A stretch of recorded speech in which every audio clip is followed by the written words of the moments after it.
What's up, friends? Welcome back to my channel. If you're new here, my name is Pam, and today I have just a lot of sadness to share with you about my houseplant collection. COVID, winter, depression, and then the gardening season really just coagulated into a jiggly neglect jello. So like a lot of you, when it came to lockdown and the whole panorama that just happened, I thought, well, I'm going to be stuck here a lot more. My plants are going to thrive. I need to tell you that that didn't happen. That it didn't happen. I didn't know what the larva looked like for thrips, so they went unnoticed for a very long time. Now, I've battled spider mites for years, and with beneficial insects, basically using predator mites, I was able to basically eradicate them from my apartment for now. You're never fully rid of them, but for a long time, I didn't see any traces of spider mites. So when I started seeing my plants suffering again, even though the suffering didn't quite look the same, I thought for sure it was spider mites, or it was just I hadn't fertilized all winter. I had a million reasons why my plants were looking like this, and thrips were none of them. What you will be seeing now is what I am looking at. Now, these are the new leaves coming in. Ooh. Is that one right there? Oh, it was. Ooh, die. Okay, so what you're seeing right here is the very sad new growth on this otherwise beautiful philodendron royal queen. I believe this is the royal queen. And it was growing really well and everything looked really nice. So I kept kind of polishing the leaves a little bit, wiping them off. But you could just see that the leaves were just starting to like shrivel and look like they were literally being sucked dry, and that's because they are. I eventually started looking really close at the plants. I have a little handheld like kitty microscope, not a microscope. I have one of those like little cheap dollar store magnifying glasses, which aren't amazing, but they're usually just enough that you can kind of see smaller pests, and thrips are really small. Even when they're adults, they're tiny. They're like less than 1 millimeter long. Now, I have never seen an adult thrip on any of my plants. What I have seen is the larva. Now, the larva, I'm gonna cut in a little clip. It's not the greatest quality, but this is what they look like. They're just little white, creamy colored, like wormy looking things. Unlike most houseplant pests, they will be on the top of the leaves more than on the underside. They could be on the underside too. For example, here's two right here. So what I have been doing, I can find it. Fuck, did I lose it already? Why am I like this? Where is it? Where did you put it? What did you do? Why did you do this? Oh, where is it? I don't know what to do. Oh, it's right here. It's right in front of my face. Oh my God. All right, so I finally found a use for these cheap ass dollar store lint rollers that don't do diddly squat for my cat hair problem. But what they do is, at least for these thicker leaved philodendron plants, and I picked up this amazing little tip from Daryl over at Houseplant Journal, is you can just roller your little thrip problem right off the plants. And this is the most oddly satisfying thing I think I've ever done in my life. Now, I can tell you from personal experience that you don't want to do this with really tender leaved things like a coleus, or, you know, just the philodendron micans didn't go super well on that. So that's actually going to come down to, I don't know if you can see it on camera, but basically this entire area behind you is where I kept all of my most beloved, treasured, beautiful specimens of plants, and they are all dying, all of them. I'm very sad. I'm actually keeping myself from crying right now. However, that said, it's not impossible to get on top of this, so I am going to try really freaking hard because I like my plants and I don't want them to die. So the plan is while I answer some questions today, because this is a Q&A, I don't even think I've gotten to that yet. We're just gonna take care of some thrips. I have some various plants kicking around in front of me that need some TLC. I mean, when I'm telling you that, like, I'm talking my rare plants, my beautiful plants I love are fucking dying right now, okay? I am in trouble. I asked you guys on Instagram and on the community tab here on YouTube for people to send me some questions so I would have something to ramble about while I do this, so I don't cry once again. My other plan here for these horrific little insects is to order some green lace wings because I don't have time for this. Okay, so I'm gonna pull these questions up, just talk a little bit more about what I'm doing for these plants. Over here, I've got some hydrogen peroxide, I've got paper towels, I have copper fungicide. Over here, I've got some distilled water. I have a spray bottle with soapy water and just a couple drops of neem oil. I'm not a big fan of neem oil as far as pest management goes, but it polishes the leaves really nicely. So the things that aren't just riddled with thrips will probably get that treatment instead. And then somewhere around here, I have a pump sprayer of Captain Jack's Dead Bug Brew, and that is what I recommend to just really knock thrips out if you're not going to go the beneficial insect way. Basically, anything with spinosad in it or spinosad, it's, I'll cut in some footage of the bottle and the word that you're looking for, but that's the active ingredient you want. And it's actually the same thing that kills head lice, I believe. Talked for so long. I hope you guys missed me because this one's gonna be long. We'll start off with Luke. Luke Likes asked my biggest planting mistake. And that has a little bit to do with what's going on here. I purchased way too many fucking plants. That is my biggest planting mistake. It has cost me some very expensive, very nice plants, and you know, it just wouldn't have happened if I was able to handle the load that I have.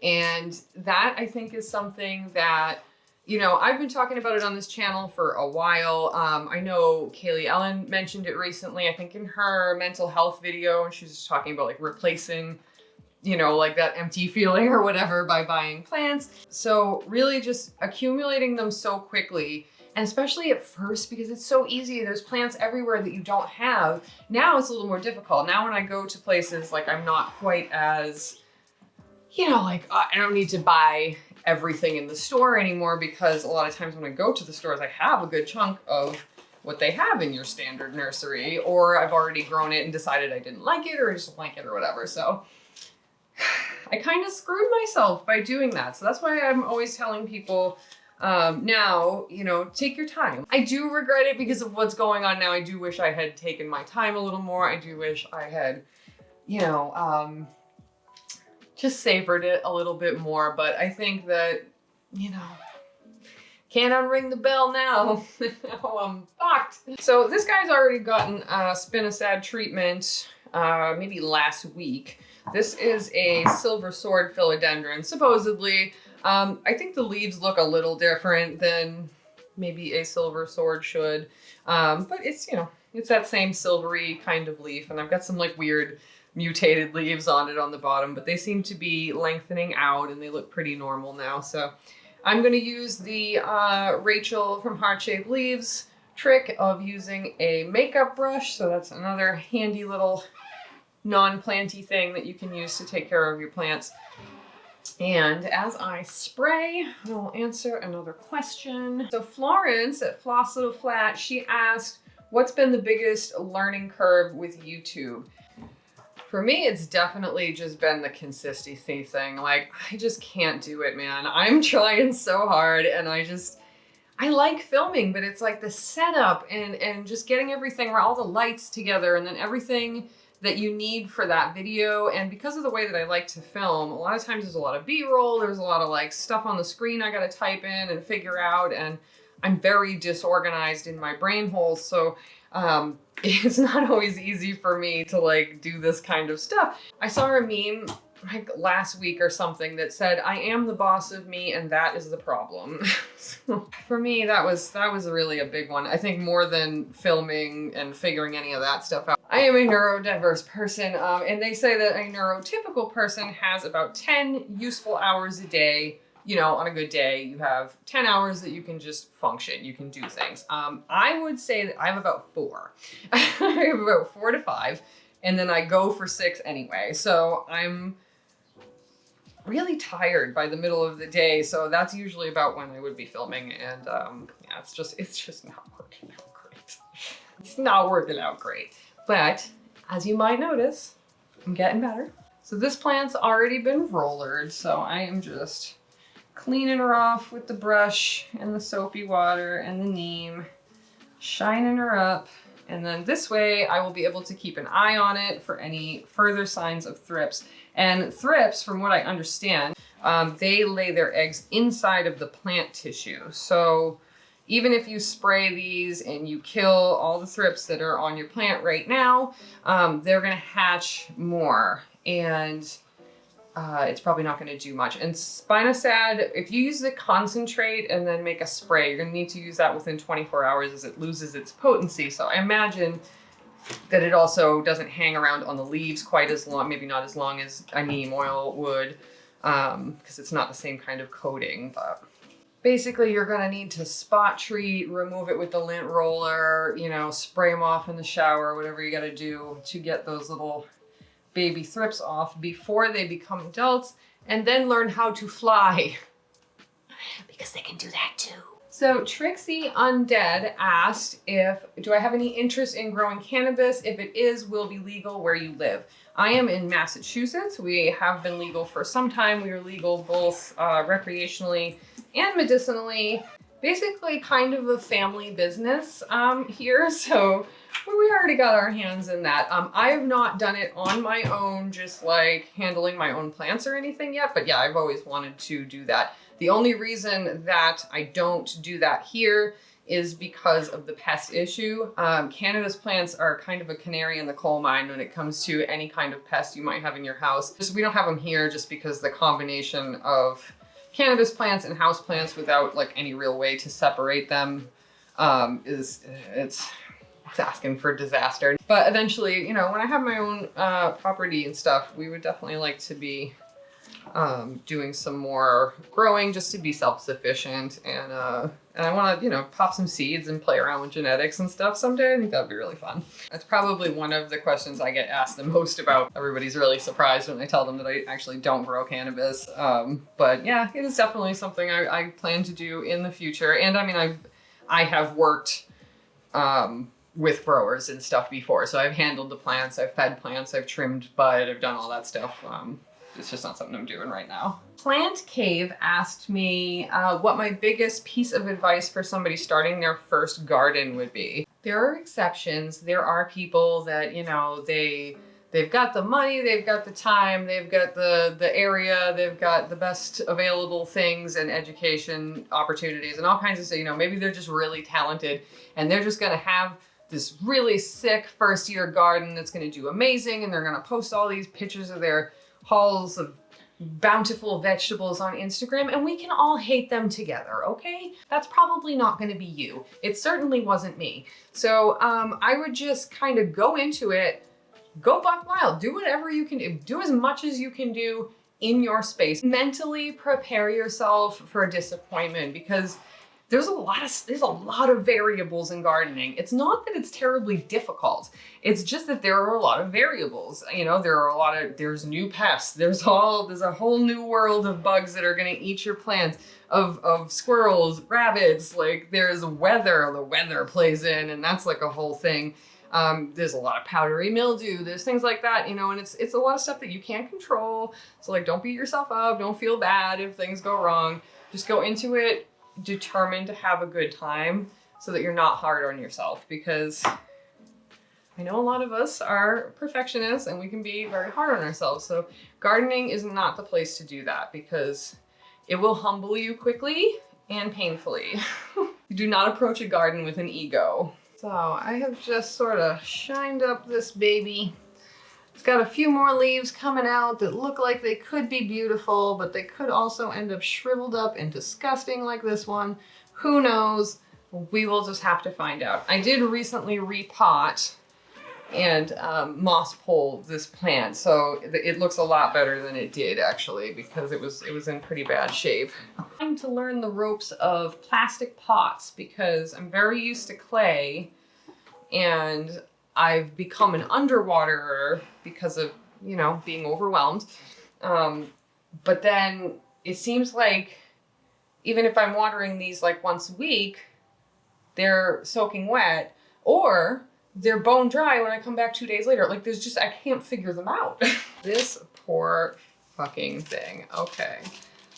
So this is the philodendron jungle boogie that I ordered from Thailand. Another thing when you're dealing with pests is make sure that you really clean up any like fallen leaves or cruddy looking pieces of the plant. And with thrips, another little tip, and I don't see anybody say this, so maybe it's not true, but I don't know, it just makes sense to me. If they're laying their eggs in the plant tissue, and when you have like a lot of thrips, you will notice that they really go in on one leaf and just kind of like bleed it dry, and then they, you know, they'll be on the other leaves, but there'll be a concentration almost every time, I've noticed, of the larva on the shittiest looking leaf. So the way I figure is that leaf probably has more eggs in it maybe than the other ones. So I've been kind of like nipping those off just and throwing them out, because at least that's less that I have to deal with later. It's so sad. It really is. My plants look really terrible, and they were looking really beautiful last fall going into the winter, and man, things just got ugly. So All About My Plants asked if I have ever thrown a plant in the bin because I just got tired of dealing with it. And yes, when you get to that point, and it took me a little while to get to this point. I feel like I was very, you know, like, oh, throw a plant away. I would never, but now I would gleefully. And I would dance on its grave as well. There are just some plants, man, that it's not worth the struggle, you know? They don't want to live in your house. They don't want your environment. They don't like your face. I don't know what it is, but there's just some plants that need to get out of my house. So I will throw them if they're not severely diseased or anything into the compost, or I'll just throw them out, and yeah, I won't think about it at all. Now, that said, you know, if it's a plant that's difficult to get, or that somebody gave me, or has some kind of like special attachment to it or whatever, I will do everything I can to save that plant within reason. I just put my Thimatophyllum bipennaphidium outside because, you know, that plant, ever since I got it, has been nothing but problems. It's a plant, it puts out 1 million leaves, but it's just constantly got issues. And the thrips went in on it real hard. And I just looked at it earlier, and there was like 800 million thrips on it. So I put it on my north facing covered porch.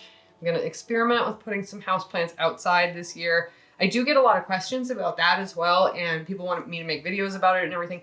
I know nothing about that, so that's why I haven't done it yet. It's not that I'm ignoring you guys, it's just that I don't know how it's going. So that's also a part of the reason why I decided to try it this year, because I do want to be able to report back to you guys as a fellow nervous about this person. Like I just keep imagining like bugs and ants, you know, like things like that. So I think what I will do is I won't put too many out there, just so that I don't overwhelm myself with having to like clean and bring them back in the house. But I do want to see how it goes. I would like to see what happens. So I'm gonna put a few plants out there that are, you know, nice but replaceable, and we're gonna see how it goes. Okay, Allie's Plants asked me, what is an unpopular opinion I have about the plant community? Oh, trying to get me in trouble. You know what's funny about this question is that I feel a little bit removed from the plant community right now. Not like in a negative, anybody's done anything to me kind of way. I just, a while back, I stopped watching other plant videos. It was when I was deep into my YouTube funk, and I just felt like every time I had an idea that I got excited about, it would inevitably pop up on my timeline. And it's not like I told anybody. This isn't anybody doing anything to me, once again. Like, it was just, you know, other creatives probably know how that feels. Like, you think of this idea, and then, you know, you'll see it like a couple weeks later, and you're just like, oh, if I had just done it when I thought about it, you know? And it doesn't even matter. It's not like I need to be first, but I just found it giving me a lot of anxiety. And then I would worry about, if I make this video now still, is it gonna look like I'm copying this person? You know, there are people in the plant community that, you you know, that can be like upset about things like that. I think everybody can at some point, but I don't want to upset anybody. So a lot of times I'd be thinking about that as well. And I decided that for a little while, I would just stop watching other plant videos. I heard Summer Rain Oaks mention on one of her lives, and I think she actually said it when I met her at Logi's during the Q&A. Somebody asked her about what other plant channels she watched and stuff, and she said she just kind of did it. And she was like, the reason is because I don't want to be influenced by other people's, you know, content. She wanted this like very organic, creative process that didn't have anybody else's thumbprint on it. And I thought that that was, at the time I remember being like, oh, well, I mean, you can watch things and like not have it be influenced, but I think she's right. I guess my point is that I don't really know even what's going on in the plant community right now. I know that there's a lot of discussion all the time about plant prices, and I think an unpopular opinion among other socialists in the plant community, for me, is that we shouldn't be dicks to people who sell their plants for a lot of money. Like you know, when I see people getting pissed off at other working class people because they're in a slightly higher working class bar about things that they really can't do fucking anything about, it drives me nuts. Yeah, so like, I don't know. I don't even really have opinions on the plant community right now. I don't even know what anybody's making videos about at this point. I will tell you what I do love seeing in the plant community right now is a shitload of people gardening, because man, I couldn't get more than 200 people to watch my gardening stuff, you know, before COVID. And I feel like a lot of people got bit by the bug, and now it's like there's, you know, almost everybody on YouTube that does houseplant stuff like has a pot of something outside, you know, so it's really cool. I'm super happy because it makes me feel more free to do that kind of content, because before, I'll be honest, I really didn't, because it's a little dejecting to see your videos that you worked on getting such low views. It's not that it matters, and it's not that I'm going to stop making them because they get low views, but like I said, I was definitely in the headspace of like, wow, I'm having a really hard time motivating to make YouTube videos. So now that like gardening has become more of a welcome topic among the houseplant community, I'm super excited about that. So these are the Pearls and Jade, I think, that Christy sent me. I always forget which one it is. I think it's Pearls and Jade. And that one is doing okay. It had a bit of it looked like it was having some fungus issues, and then it's still got a little bit of this like rotty leaf situation going right here. And that looks, for some reason, I didn't see any thrips on here, but I'm going to treat it with the copper fungicide before I put it back. And the same thing for this little cutting of philodendron brandy. Oh, it broke. It broke. Oh my God, I'm gonna have to cut this again. Are you shitting me? See what I mean, guys? Like, everything in my house is just a fucking trash fire right now.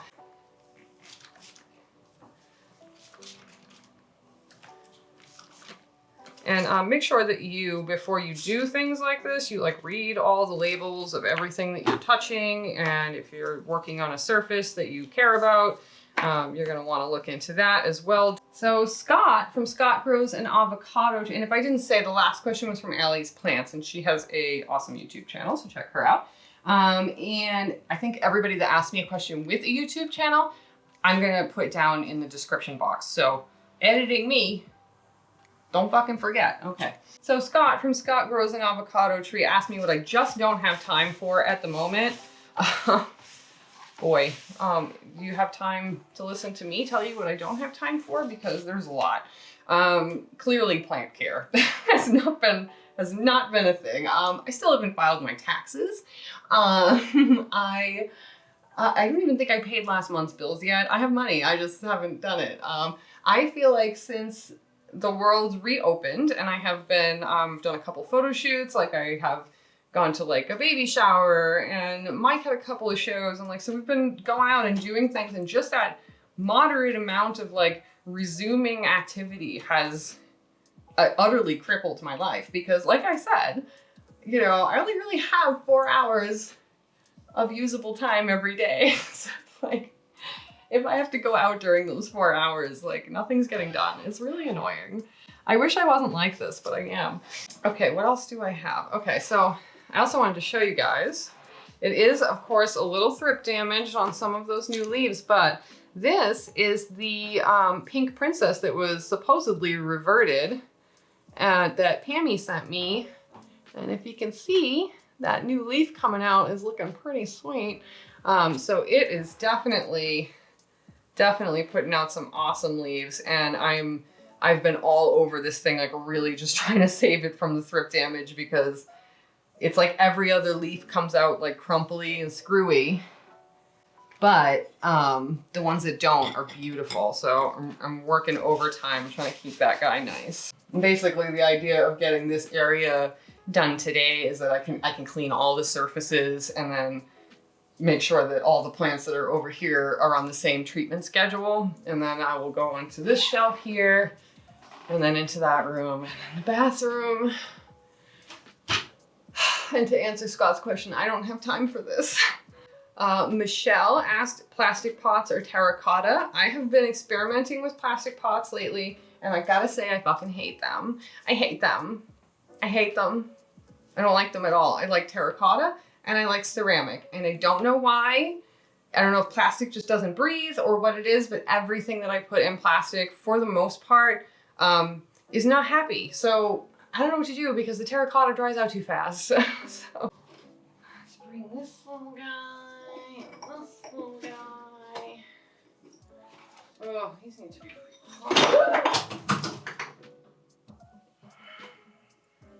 okay, so that was a string of hearts. Whatever.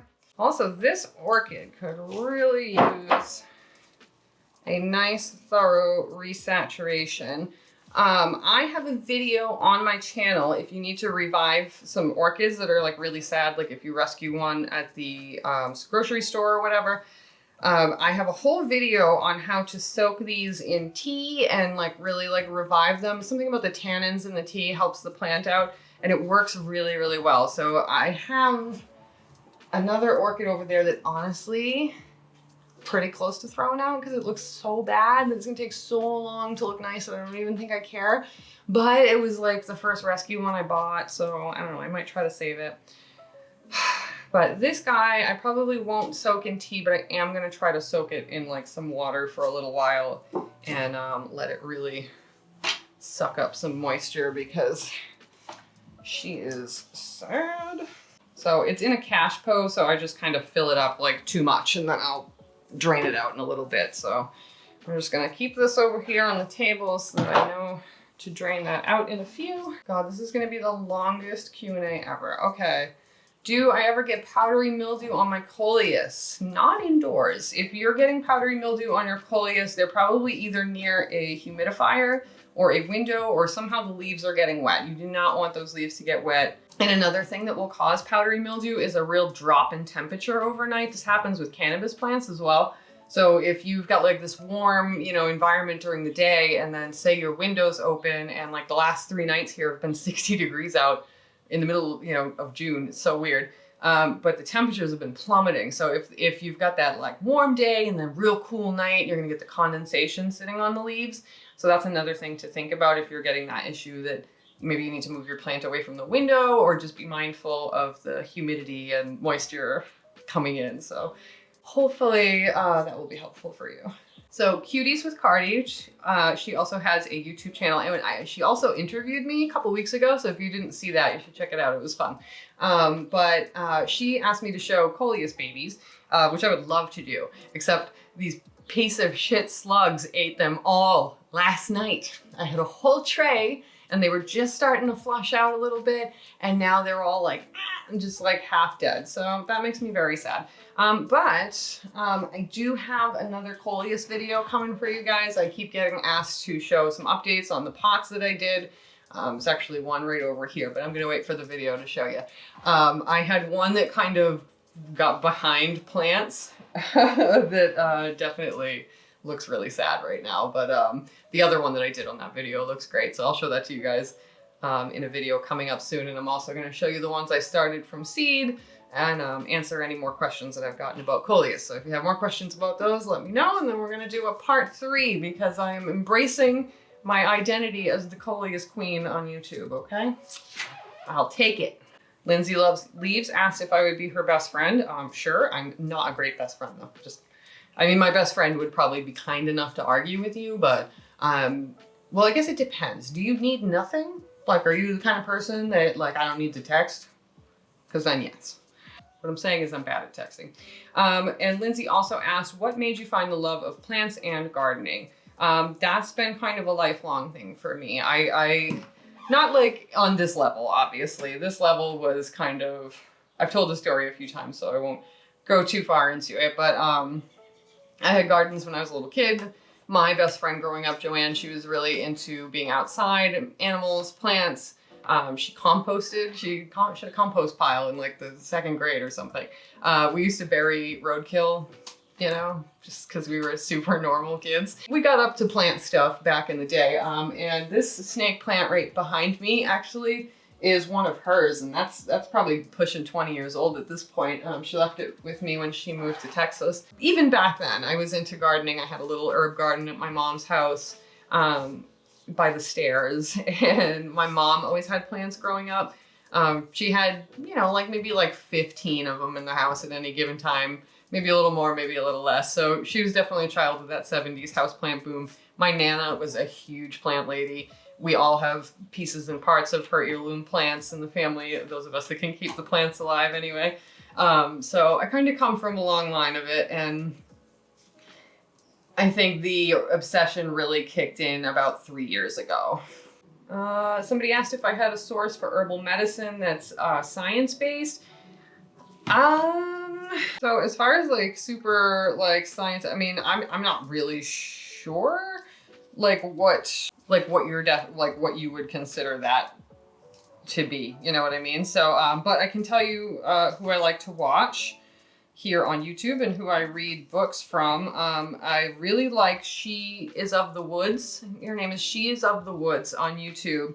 Her name is April, I believe, and she's just a really cool character. She's opinionated. She's got her way of doing things, but I like her way of doing things. It's very open-ended and very empowering, very like, you can do this. And I think that you might like her approach more if you are trying to avoid, you know, hurting yourself or like not knowing what you're putting in your body or whatever. She kind of does it in a way where it's like, instead of making mixtures, instead of combining herbs and plants into an elixir and then just like taking that, she, for the most part, will do single ingredient things so that you are really able to like learn that plant medicine, learn how it interacts with your body, study it, look it up, see what the scientific studies say, if there are any that you can find. I know there's websites where you're able to read like medical papers. Perhaps somebody in the comments could let me know and I'll try to pin your comment. But I know that a few people have told me how to like read research papers for free. So you could try to look that kind of stuff up. But I really like her channel because it's very, you know, she's just very like health-based and very simple. She keeps everything simple. And I think that when you're approaching herbalism, you know, simple is probably the best way to start. You don't want to hurt yourself, obviously. And obviously start with things that are difficult to hurt yourself with. You know, there's plenty of herbs that, I'm a big fan of Tulsi.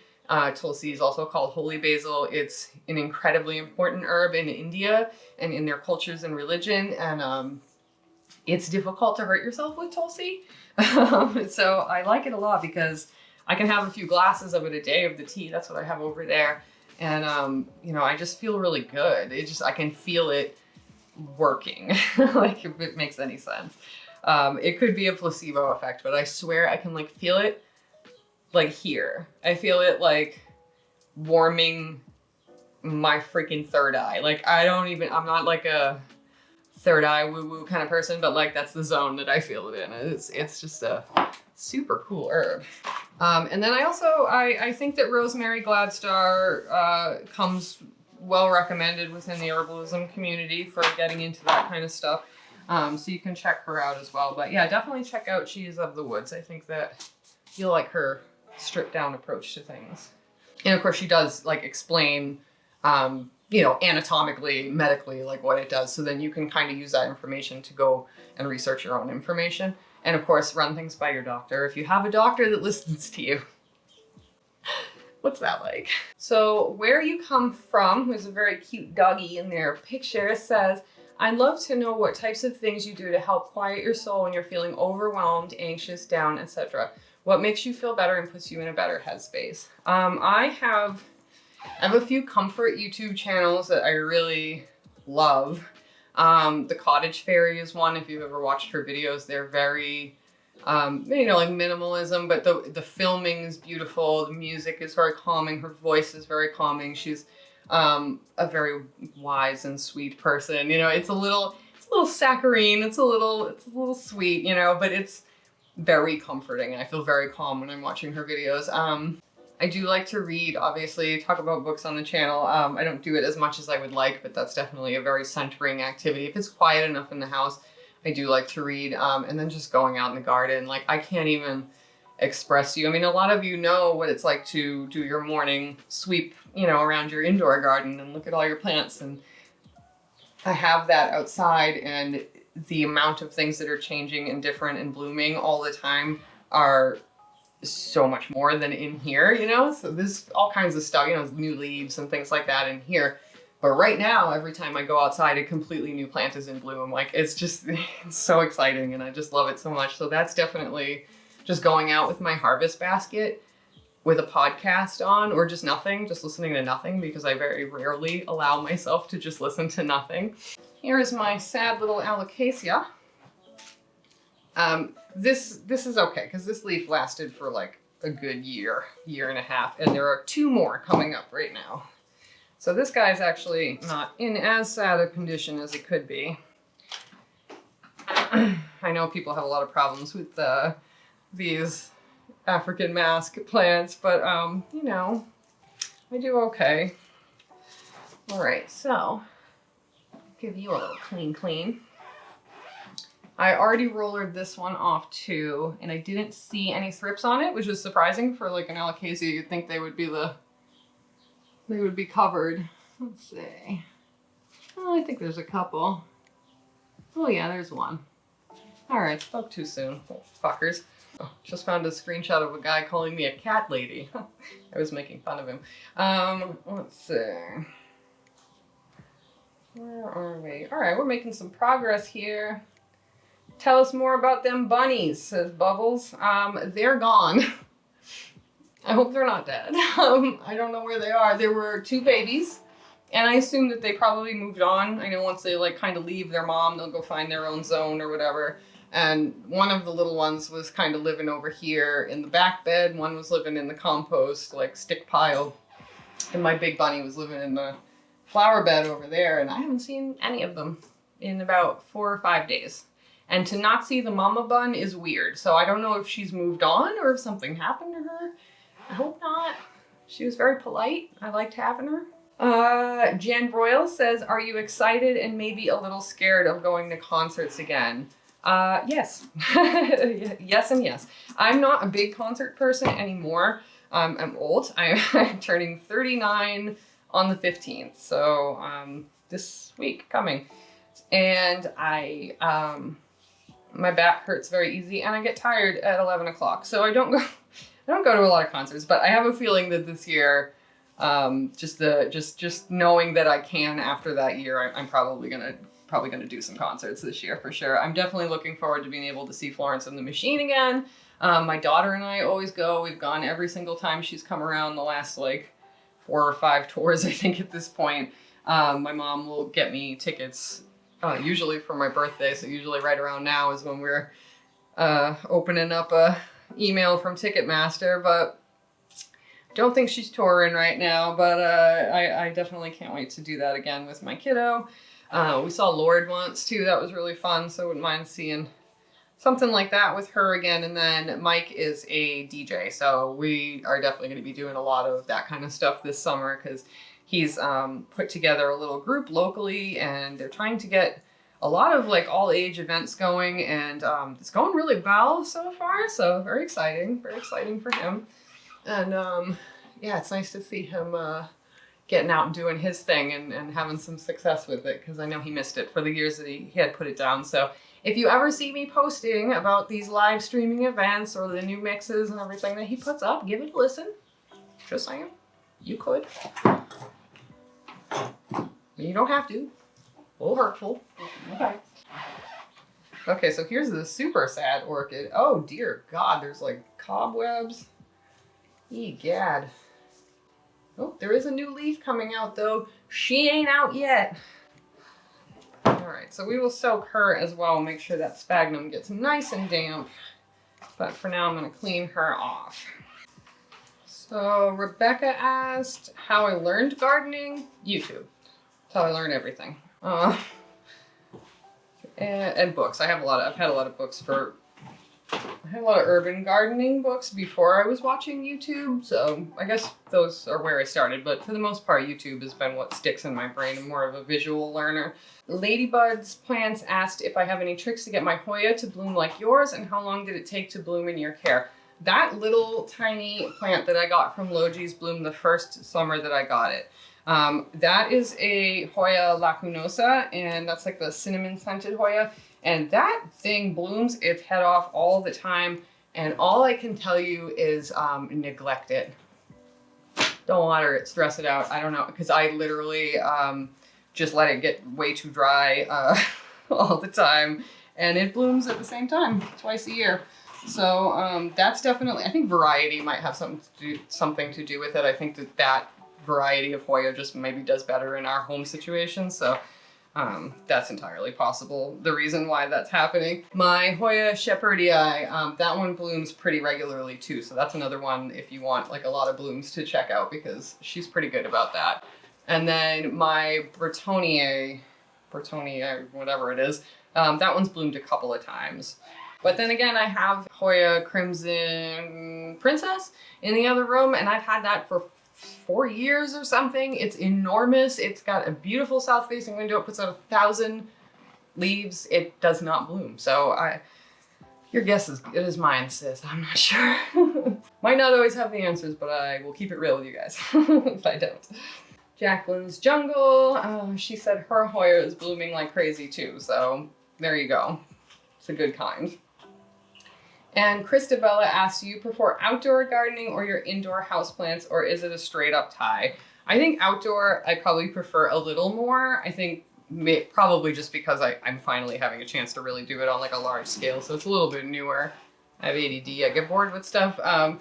But like I said earlier, it's just a little bit more exciting in the growing season than even the houseplants are as exciting as they can sometimes be.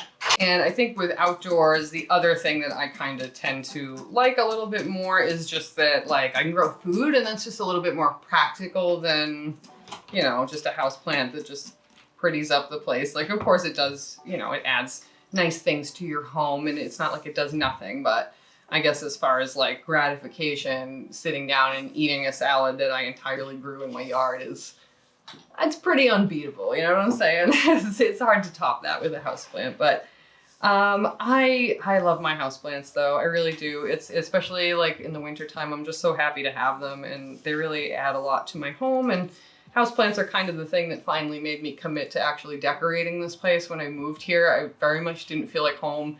It was the first apartment I ever had like just by myself, and it's just like a dark couple of years, man. And I just never decorated this place, and I didn't really look at it as a permanent residence because it was so miserable to live here before.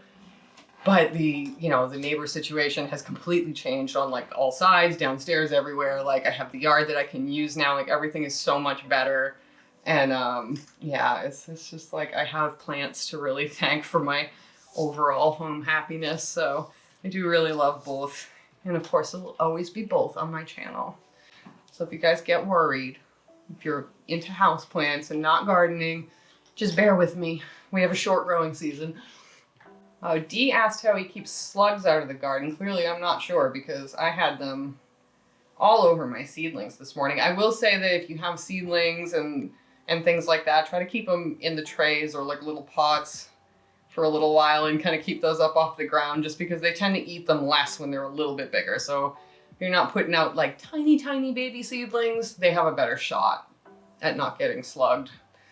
But for that kind of stuff, check out all the British YouTubers. Dee, I'm not even sure where you're from. I think you're from the States. But yeah, definitely check out like the British YouTubers because they deal with slugs like crazy over there. Lisa Grace asked, how much humidity do you give your pitcher plants? Mine aren't keeping their pitchers. So I keep all of my carnivorous plants in jars and terrariums. So I don't really have control over the humidity, but I can't even imagine trying to keep them in open air. They've never done well if I keep like the little drawer open. Let me see, do I even have a pitcher right now? Oh yeah, she's making pictures. You go, girl. I almost killed that one too. If you need some really good information on carnivorous plants, check out, I can't remember her name. I'm gonna put it on the screen. I'm gonna find it on YouTube and put it on the screen, but she's like a carnivorous plant queen. So that is where you would definitely want to go for some expert information on that. But yeah, mine are just small, so I have them under glass. And I feed them fish food, little fish pellets, like the pellets that are made for betta fish or betta fish. So you can do that if you're worried about like them not getting insects or whatever, because they're under glass, you can feed them fish food.